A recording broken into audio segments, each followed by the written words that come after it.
चलो welcome back to the class.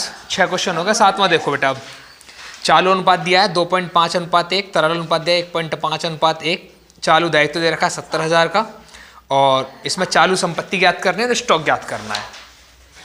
7वां question है। कुछ गिवन वैल्यू है पहले से। करंट रेशो दिया हुआ है। करंट रेशो कितना? 2.5:1। इसके बाद लिक्विड रेशो दिया है 1.5:1। इसके बाद में करंट लायबिलिटीज दी है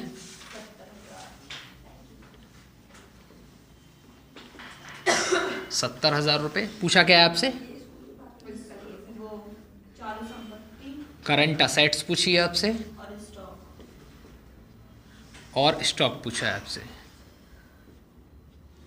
देखो करंट असेट्स को निकालने का एक फॉर्मूला कोई नहीं है। करंट असेट्स को ऐड ही किया जाता है। ऐड करने के लिए वैल्यू हमारे पास है नहीं। स्टॉक की वैल्यू डायरेक्ट कहीं से निकल नहीं सकती, फॉर्मूले से आएगी जब भी आएगी। अब देखो करंट लायबिलिटीज का कोई फॉर्मूला होता नहीं है। फॉर्मूले किसके होते हैं? करंट रेशो के और लिक्विड रेशो के। तो इन्हीं फॉर्मूलों को सॉल्व करना है अब हमको। देखो सॉल्यूशन में पहले लिखेंगे कैलकुलेशन ऑफ करंट असेट्स।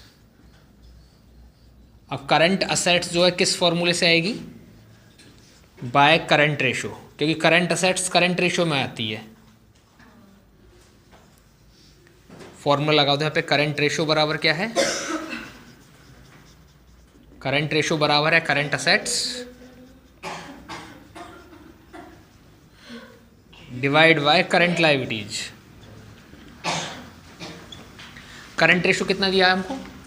2.5:1। तो 2.5/1 इसको ऐसे रख सकते हैं, बराबर करंट असेट्स कितना है नहीं हमारे पास, इसको ऐसे कॉपी रख लो current assets divide by current liabilities कितना है? 70,000। क्रॉस मल्टीप्लाई कर दो तो इसका मल्टीप्लाई इसमें करेंगे, यहाँ आएगा करंट असेट्स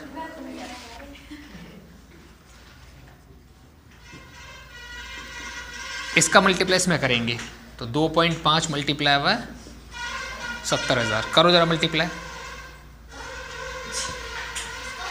2.5 मल्टीप्लाई हुआ 70,000। 1,75,000। ये वैल्यू मिल गई किसकी? करंट असेट्स की। अब दूसरी वैल्यू हमको किसकी चाहिए? स्टॉक की। स्टॉक किसी फॉर्मूले में नहीं आता है, लेकिन स्टॉक की जगह पे हमको मिलता है। अगर लिक्विड असेट्स में से अगर करंट असेट्स को हटा दिया जाए तो स्टॉक की वैल्यू बचेगी, है ना। तो आप ऐसे समझ सकते हैं कैलकुलेशन ऑफ स्टॉक। स्टॉक मिलता कैसे हमको? तो स्टॉक बराबर आप ऐसे समझ सकते हैं current assets minus liquid assets. अब करंट असेट्स तो हमारे पास है, लिक्विड असेट्स हमारे पास नहीं है। और लिक्विड असेट्स के लिए, लिक्विड असेट्स का निकालने के लिए लिक्विड रेशो का फॉर्मूला वाला लगाना पड़ेगा हमको। तो थोड़ा स्पेस छोड़ने के बाद मैं लिख दो कैलकुलेशन ऑफ लिक्विड असेट्स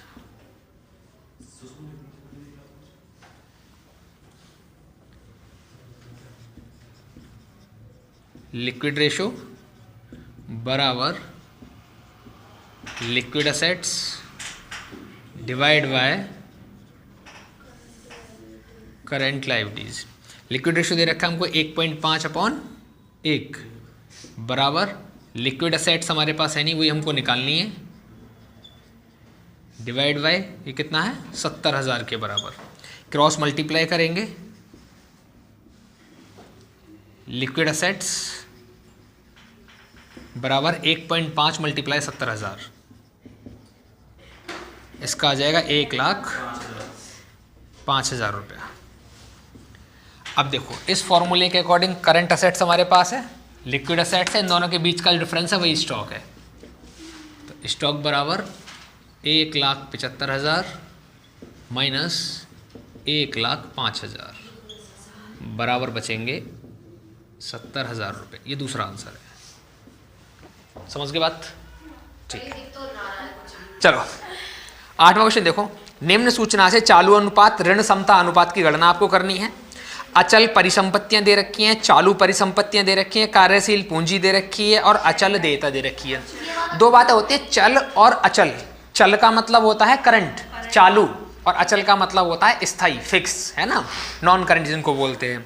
परिसंपत्ति का मतलब है संपत्ति, मतलब असेट्स, और देयता का मतलब है लाइबिलिटीज, दायित्व।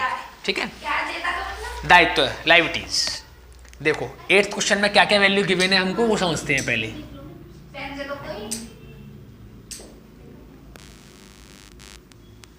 गिवन में क्या क्या है हमारे पास?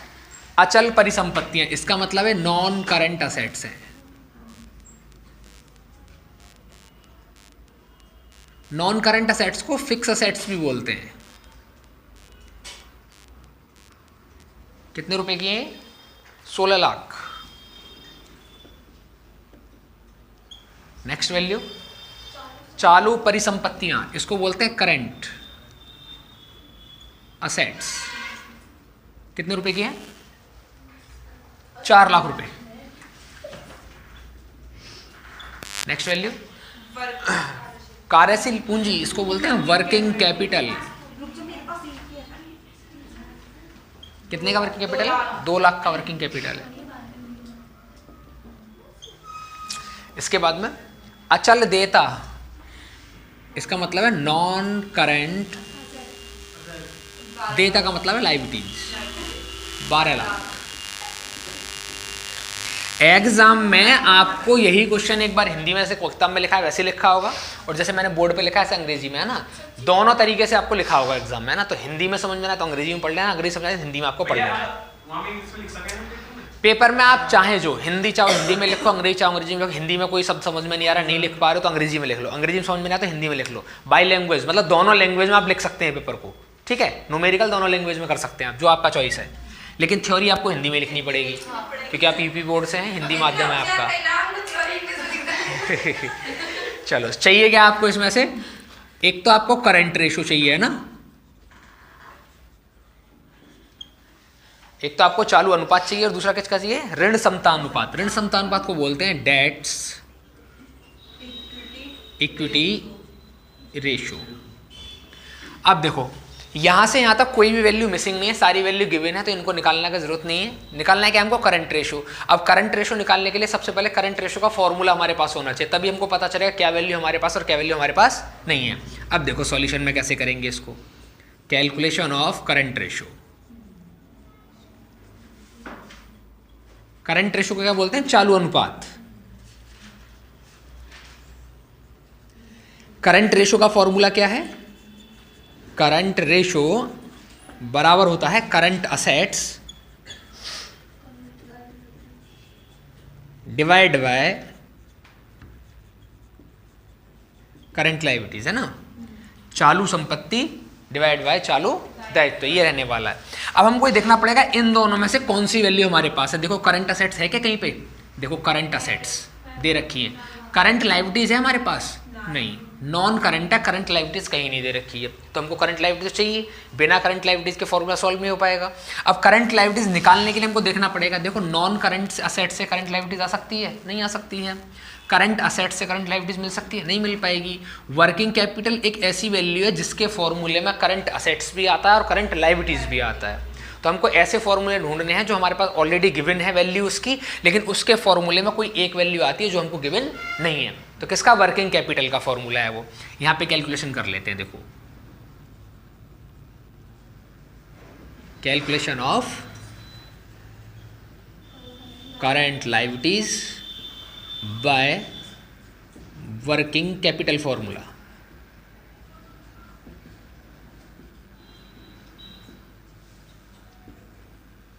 देखो वर्किंग कैपिटल बराबर होता है current assets minus current liabilities, ये फॉर्मूला है। फॉर्मूले में अगर 3 वैल्यू दी हैं तो उनमें से कोई एक ही वैल्यू मिसिंग होनी चाहिए। अगर एक से ज़्यादा मिसिंग है तो आप उस फॉर्मूले को सॉल्व भी नहीं कर पाएंगे। जैसे ये फॉर्मूला है, ये भी गायब है इसमें से, यदि नहीं रखा निकालना है, और ये भी गायब है इसमें से, तो अकेले इससे इसको सॉल्व भी नहीं कर पाएंगे हमको दूसरी वैल्यू चाहिए। इसमें वर्किंग कैपिटल है, करंट असेट्स है, करंट लायबिलिटीज नहीं है, एक वैल्यू गायब है, तो ये मिल सकती है यहाँ से, ठीक है। वर्किंग कैपिटल कितने का है? 2 लाख का। करंट असेट्स कितने का है? 4 लाख का। और ये है करंट लाइबिलिटीज। सॉल्व कैसे करेंगे इसको? जो डिजिट होती हैं, संख्याएं होती हैं, उनको एक तरफ रखना पड़ता है और जो ABCD की वैल्यू उनको एक तरफ रखना पड़ता है। तो ये वाला 4 लाख इसको मैं इधर लेके आऊँगा, तो ये बचेगा यहाँ पे 2 लाख। ये प्लस का 4 लाख है तो माइनस का 4 लाख हो जाएगा। कैसे पता चलता है? इसके सामने जो वैल्यू लिखी है, अगर कुछ नहीं लिखा है तो प्लस और कुछ लिखा है तो वो माइनस है फिर, है ना, बराबर माइनस का बचेगा करंट लाइबिलिटीज। यहाँ तो बात समझ में आ रही है? 2 लाख में से 4 लाख लेस करें कितना बचेगा? माइनस का 2 लाख बराबर माइनस का करंट लाइबिलिटीज। इस माइनस से माइनस कट गया तो करंट लाइबिलिटीज बराबर कितना बन गया? 2 लाख रुपया। अब करंट लाइबिलिटीज की वैल्यू यहाँ पुट कर दो। करंट असेट्स कितना है हमारे पास? 4 लाख। Current liabilities 2 lakh. देखो 5 जीरो हैं, पांचों कट जाएंगी ऐसे, कितना बचेगा? 4/2। 2 1 कम 2, 2 दूनी 4। इसको हम ऐसे लिख सकते हैं 2:1, या इसको ऐसे भी लिख सकते हैं 2 टाइम, या इसको ऐसे भी लिख सकते हैं 2/1 है मल्टीप्लाई बाय 100 तो बराबर 200%। क्लियर है बात सबको? इसका एक सेकंड वाला फॉर्मूला और है, कौन सा? Debts equity ratio. ये और निकालना है हमको, है ना। चलो इधर निकालते हैं इसको। अब डेट इक्विटी रेशो का फॉर्मूला हमको याद होना चाहिए।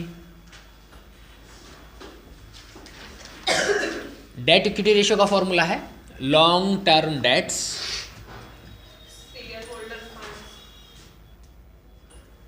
Divide by share holders fund. अब हमको देखना पड़ेगा हमारे पास क्या क्या वैल्यू है। लॉन्ग टर्म जो डेटर्स होते हैं उनको बोलते हैं नॉन करंट लाइबिलिटीज। देखो जरा, नॉन करंट लाइबिलिटीज हैं क्वेश्चन में, कितने की? 12 लाख की है नॉन करंट। इसका मतलब हमको शेयर होल्डर फंड चाहिए। शेयर होल्डर फंड क्वेश्चन में दे रखा है, शेयर होल्डर फंड क्वेश्चन में कहीं पे भी नहीं है, निकालना पड़ेगा हमको, है ना। देखो अब इधर calculation of share holder fund.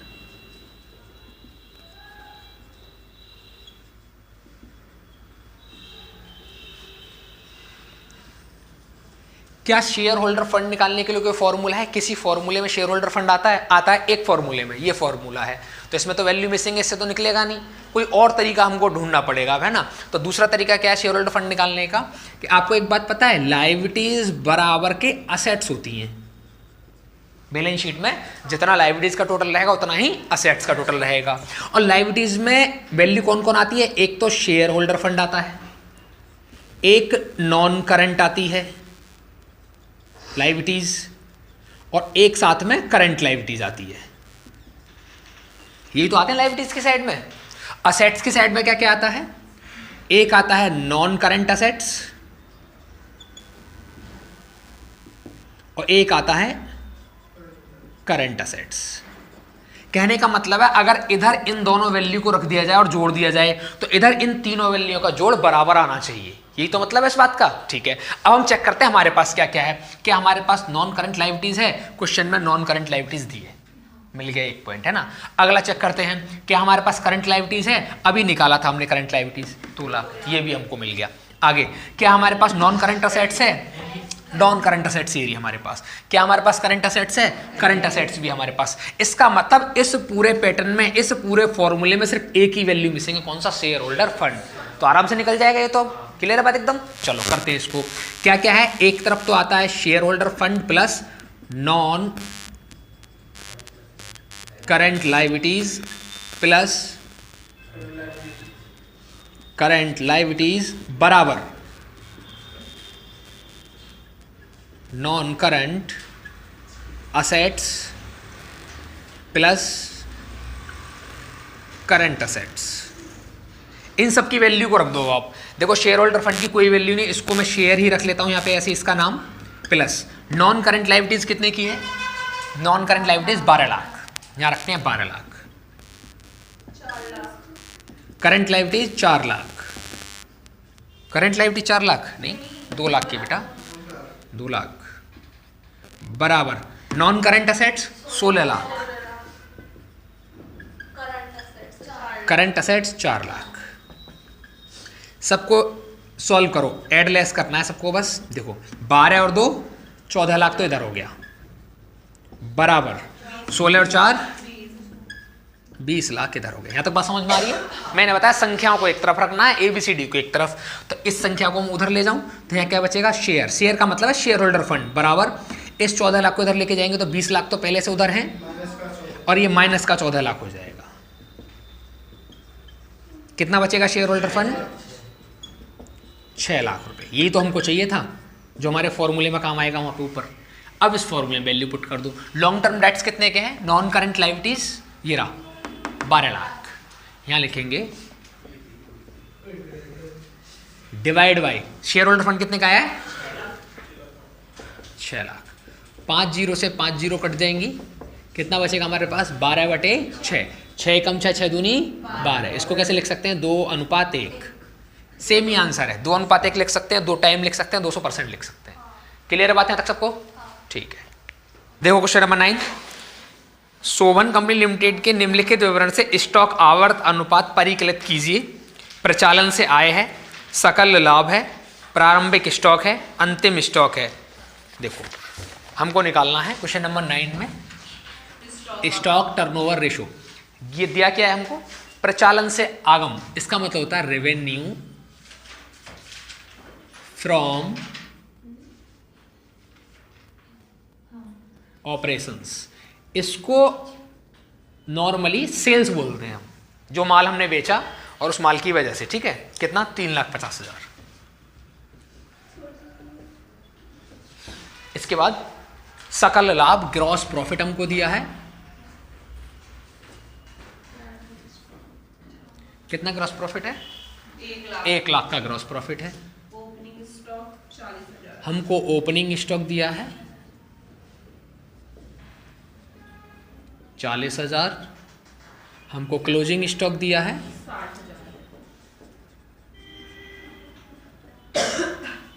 60,000। ये सब गिवन मिले क्लोजिंग CLOSING क्लोजिंग। ठीक है, अब बात समझो। यहां चाहिए कि हमको स्टॉक टर्नओवर रेशो। इसका फॉर्मूला क्या है? Cost of goods sold divide by average stock. अगर ये तुमको नहीं मिल पाता है तो यहां पे तुम सेल्स अपॉन एवरेज स्टॉक कर सकते हो। अगर नहीं मिल पाता है किसी वजह से, इसको निकालने के 2 तरीके मैंने बताया था। Purchase, opening stock, closing stock, direct expense ऐसे दिया हो। लेकिन इसमें परचेज वगैरह तो दिया नहीं है तो वो फॉर्मूला काम नहीं आएगा। फॉर्मूला सिंपल वाला काम आएगा। मतलब कॉस्ट ऑफ गुड्स सोल्ड का मतलब है कि आप सेल्स में से ग्रॉस प्रॉफिट को माइनस कर दो। क्या ये दोनों वैल्यू दी हुई है क्वेश्चन में? दोनों ही दे रखी है। सेल्स भी है ये रही और ग्रॉस प्रॉफिट भी है। सेल्स कितना है? 3,50,000। ये कितना दे रखा है? 1 लाख। तो टोटल मिला कितना हो गया? ये 2.5 लाख। घटाना है 2.5 लाख। ठीक है, अब समझो अगर किसी वजह से ग्रॉस प्रॉफिट नहीं दिया होता, सिर्फ सेल दी होती, तो फिर हम ग्रॉस प्रॉफिट निकालते भी नहीं। ये वाला फॉर्मूला की जगह पे ये वाला फॉर्मूला लगाते, सेल अपॉन एवरेज स्टॉक। समझ गए? जब हम खुद नहीं निकाल पा रहे हैं तो वो बात नहीं, जब क्वेश्चन में वैल्यू दी ही नहीं है तब की बात है सेल्स वाली। अब अगला क्या चाहिए हमको? Average stock. एवरेज कैसे निकालते हैं? अगर हमको 2 संख्याएं दी हैं तो दोनों को जोड़ के 2 का भाग, 3 दिए 3 को जोड़ के 3 का भाग, 4 दिए 4 को जोड़ के 4 का भाग।